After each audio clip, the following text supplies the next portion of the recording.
In this tutorial, we will learn how to scatter objects in our scenes. For this, we will be using the Forest Pack plugin, explore how to use the Megascans asset library, then create a scene setup to demonstrate all the steps. So this video here will be slightly different to my previous tutorials because I'm not going to focus too much on the lighting and shading of the scene, but instead we're going to find ways how we can detail the scene here much more. So you can see at the moment I have this kind of rail segment in here, and while it works already to a certain degree, so you can see there's like some kind of detailed textures on here and some kind of bump details, as you can see in here. This works to a certain degree, but in order to make it look really realistic, we would need to scatter lots of like small stones and pebbles around on here and maybe add some bushes and plants and stuff like this in here. And since we don't want to do that all manually, we don't want to place like lots of plants in here by hand, but we want to use a plugin that will do this automatically for us. But before we come to that, let me first show you the finished result here. I will unhide like all of those detail objects in here, then we'll restart the rendering. And then you can see that now we have all of these interesting like plants in here and different kind of stones. Let me zoom in more close here that we can see that also we have like lots of these small pebbles here placed around the rails here. And this one is not just like a bump map on the floor, but it's like actual geometry that's being placed in here. You can see all of this grass and so on. Everything works quite nice. So in this tutorial here, we will check how we can arrange this kind of setup here and what kind of plugin we're going to be using. In this video here, I'm going to be using Forest Pack here from iToo software. There are various other options available for 3ds Max, but for me, this Forest Pack here works quite good in combination with Vray especially. And there is a free version available that you can just download here from the website. But the version that I'm using here is the commercial version, so just that you know. So Forest Pack will be the plugin that we're going to be using to scatter objects around, but we also need objects for like stone, grass, and so on. And this is where this Quixel Megascans library comes into play. So that is here a massive scan library, as you can read here. And this one comes for free with Unreal Engine, as far as I know. If you are not an Unreal Engine user, you can still use all of those assets which are in the library in here. And you can see there's lots of textures, lots of different kind of models, especially for vegetation, any kind of natural stuff like, I don't know, mushrooms, even like this, lots of stones, grass, and so on. We're gonna check that out in a second, but I can really recommend to use this kind of library. And I said, if you're not an Unreal Engine user, you can still use it. You subscribe to it, and it comes at a very, very fair price from what I can tell. So let's first check out here this Quixel Megascans library. The way to do that is to install Quixel Bridge. That's a software that comes together once you subscribe on there. And then you can see, you can download all of the different kind of models and assets in here. You can see there's all kind of different stuff. We have like 3D assets where we have a full model with a texture that already comes together. Or we also have, for example, just surfaces where we can only have textures without the model, so you can just apply them to any kind of geometry that you need to. And they always come with like all kind of different maps. For example, there's like gonna be a displacement map in here and a normal map and so on. You can really like recreate this surface, which was scanned initially. We can really recreate that perfectly, exactly the same way like how it was in reality. And now let's check, for example, we check now for 3D assets because we want to find some stones that we can put here in our scenes. And then let's type here stones, for example, and now it will show me all kind of stones which he has in 3D assets. We can scroll down here a little bit and find, for example, that there's these kind of rock packs, for example, like this one here has like 7 different stones. So that's 7 different models with like a UV map already applied to it and with correct normal maps and stuff like this. So exactly what we need here. And now let's check out how we can import this here into our scene. So in Quixel here, there is several export settings. You can choose here your export target. In our case, that will be 3ds Max, of course. And we have to install the plugin. All of this goes directly inside the software here. You don't really need to do much. So it's pretty easy and pretty self-explaining. And then we can just click here on the stones itself. And after we downloaded them, we can just export them. We can choose different kind of resolution in here. I think for now we're going to go with 4K resolution because those stones will not only be used for these tiny pebbles along the rails, but I also going to place like some bigger rocks alongside the rails. We're going to use exactly the same model. So I think I'm going to go with 4K, and then you can just export it and then it will import into 3ds Max by itself. So now in 3ds Max you can see all of those objects have been here imported in our active layer, which is here this 0 layer. And you can see they all be placed on top of each other, so we have to kind of separate them a little bit. But you can see we have like our 7 stones in here. They also all have already correct textures applied to them. And they even come here with a generic shading network here already set up from Quixel Bridge, which can be quite handy because it already loads in all of the correct textures. For example, a diffuse map and a normal map and so on. It loads all of this already into a shading network. The shader itself is not really set up ideal in my opinion. For example, here this bump map should be always set to 100, and then the reflectivity should be set here all the way to white in order to recreate the dielectric material correctly. So this you can check out in my other tutorials. I said I'm not gonna focus too much on the shading in here, but I think this kind of shading network gives you a nice starting point nonetheless. And yeah, now we're gonna check out some other assets that we're gonna load into our scenes. So we have now 7 stones, we will find some more stones, and then we will also gonna find some grass to put here in our scene.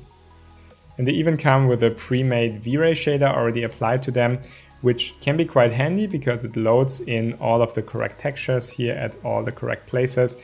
But the shader itself is not really set up ideal in my opinion. For example, here this reflectivity should be set to white in order to recreate the dielectric material correctly. You can check all of this out in my other tutorials. Or for example, here this bump value should be set all the way to 100 in order to show the normal map correctly. But nonetheless, it gives you some nice starting point. And now let's focus on adding some more stones here in our scene and also some grass, and then later scatter all of this here on our terrain.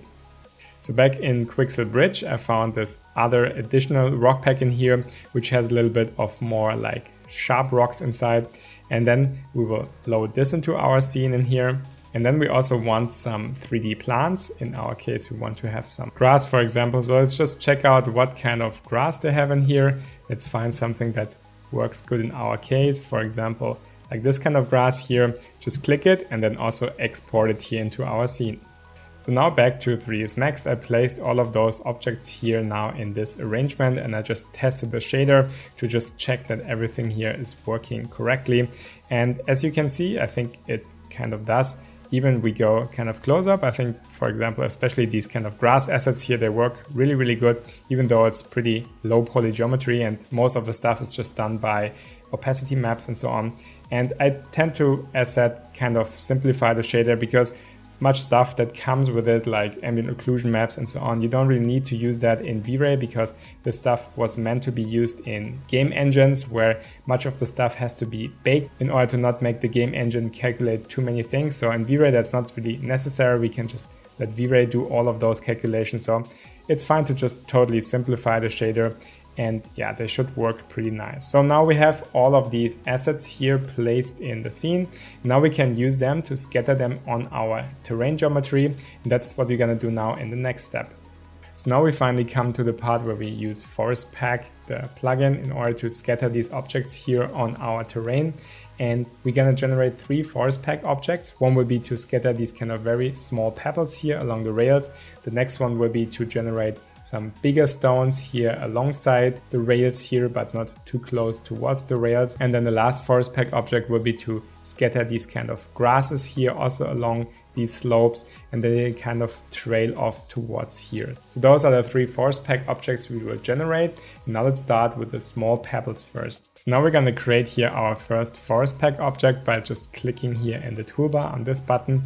Now we have to choose the surface where we want to apply here our Forest Pack object to. So we just choose this surface, and here we can add additional surfaces, but if we're finished, we just use a right click, and then basically here this Forest Pack object here is created. We can just rename this into, for example, Forest Pack Pebbles Small, so that we know what kind of stuff is happening in here. And now we can check out here what kind of options we have available here in our object. We can see there's a lot of different rollouts in here, and each of them has a lot of different sub-menus in here and sub-settings. And Forest Pack itself comes already with way more of these kind of rollouts than what you can see now here. But in this general rollout here, you have the option to hide certain kind of menus. And that's what I did in here because I want to just explore basically the basics of Forest Pack. Don't go too much into the details because it's a very, very big plugin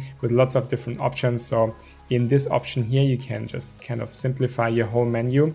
And now we can just walk through it and check what kind of stuff we need to use in our case. We have here our surfaces, and there we can see that we have now this terrain here selected. That's this kind of geometry in here. So that's everything that we need to do in here for now. And now we need to check what kind of objects we have to scatter here onto our geometry. And this we can do here in this geometry rollout. And now we just need to add here our stones. So those stones up here. This we can do with this option down here. And since I named them all correctly, it's quite easy to find them here in this dropout menu. So we can just choose here all of our pebbles and then just add them here on our Forest Pack object. Then once you do that, you can see that now we can already see some kind of preview here in our viewport, some kind of point cloud where those stones would be placed. So as you can see now, all the stones are placed on the whole geometry, and that's not really what we want. We only want to have them here around here our rails, which are a little bit elevated. And this we can just easily do here in this surfaces tab again. And there's the option to have an altitude range in here. So once we enable this here, we see nothing is happening, and that's because these kind of ranges here are not really set up for the scene yet. So let's first choose here something like 0 and here's something like 100. And then we can kind of see what's actually happening. So with this one here, we can control like the upper limit. So let's do that, for example, here on 200. And then with this bottom limit here, we can, for example, like choose some high values in here. And we can see we can kind of limit this to wherever we want to. So in this case, for example, we can put it here to 50 and then it doesn't go all the way here to the bottom. Then we can also add here a density fall off, and this way we'll basically have a smoother gradient. So we can put this one here to 0, and you can see it will make a density fall off between like this bottom and top value in here. And we can, for example, choose like a more interesting curve, for example, like have it really dense along here and then kind of like trail off towards the sides here. So we can have this kind of effect here. You can see that everything that's up here is basically really 100% density, and then everything that's basically below a certain threshold kind of trails off then. Like this, you can get a very like natural transition here happening. Sometimes you don't really see like the full details or the full amount of objects here in the viewport. So in this case, you would need to render. That's what we're gonna do now. So as you can see, now we have some of the objects in here. You can see some of those stones are in here already, but now they are way too less. So of course we would need to increase the amount of stones in here. And this we can do here in this distribution tab. And there's these kind of units in here. We can just find different units, for example, something like 500, and then can choose also different patterns, for example, something like this. We sometimes get here a warning message that Forest Pack is hiding some of the objects here in the viewport so that our viewport doesn't slow down too much. So that's basically okay. But we can see during the rendering, we have now all of these kind of different stones that are rendered. And at the same time here, our viewport doesn't show all of them. You can see now, yeah, we really have a huge amount of stones being scattered in here. At the moment, the thing is that all of these stones, they kind of look very similar and not really very random, so they all have exactly the same size and so on. This we can do here in this transform parameters. We can just have a randomization in the translation, in the rotation, and also in the scaling. So for example, we can randomize here our translation, and then all of those objects will be placed a little bit different. For example, I could also make some of them lower and some of them higher, so then this way you can see some of them are now in the floor, some of them come out a little bit on top of the floor even. Maybe that's a little bit too much. Let's put it here to 20 so that they are kind of sunk into the floor. And then also the rotation we can randomize. So for example, we can randomize here our X, Y, and Z rotation, and we can randomize this here between, for example, 0 and 359 for all of the different axes. and then all the stones will have their own unique rotation. You can see that now these stones, they already look way more random and not always exactly the same. Then as a last step, we can also randomize here the scaling, for example, by just choosing some of the stones to have really small scaling. Like you can see now some have like 25% scaling, and the maximum scaling we just set to 100 or I don't know, 200 or something like this. So you can see now we have a lot of different scaled stones in there. Maybe we don't choose something so much like 125.